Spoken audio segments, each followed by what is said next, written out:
സുരേഷ് ഗോപിയോട് പലരും ചോദിക്കുന്നുണ്ട്, നിങ്ങളെ ഞങ്ങൾ ജയിപ്പിച്ചു, മന്ത്രിയാക്കിയല്ലോ, നിങ്ങൾ എന്താ കാര്യങ്ങൾ ചെയ്യാത്തത്? എങ്ങനെ ചെയ്യാം?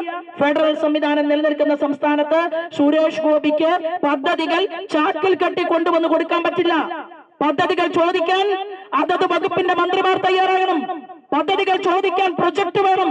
ആ പ്രൊജക്ട് എഴുതി സമർപ്പിച്ച് കോടിക്കണക്കിന് രൂപയുടെ പദ്ധതികൾ കൊടുക്കാൻ ആഗ്രഹിച്ചുകൊണ്ട് കാത്തിരിക്കുകയാണ് സുരേഷ് ഗോപി. പക്ഷെ സുരേഷ് ഗോപി പറഞ്ഞാൽ കേൾക്കുന്ന മുഖ്യമന്ത്രിയില്ല, സുരേഷ് ഗോപി പറഞ്ഞാൽ കേൾക്കുന്ന സംസ്ഥാന മന്ത്രിമാരില്ല. ഇത്ര നാളായി സുരേഷ് ഗോപി ടൂറിസം വകുപ്പ് കൈകാര്യം ചെയ്യുകയാണ്.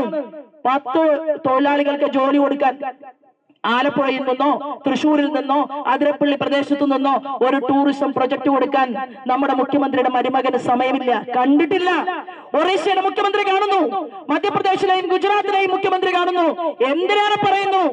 ഉറയിലിട്ട വാള് ഊരിയെടുത്തല്ലോ സ്റ്റാലിൻ, നമ്മുടെ മുഖ്യമന്ത്രി പിണറായിയുടെ സഹായം കൊണ്ട്.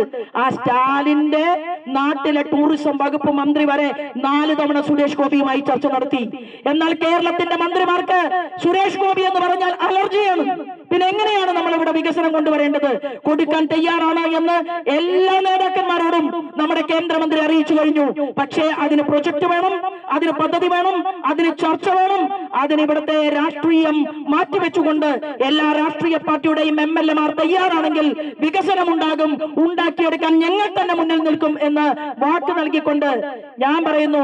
ഏറ്റവും പുതിയ വാർത്തകളും വിശേഷങ്ങളും വിരൽത്തുമ്പിലറിയാൻ സീ മലയാളം ന്യൂസ് എല്ലാ ഡിജിറ്റൽ പ്ലാറ്റ്ഫോമുകളിലും ലഭ്യം.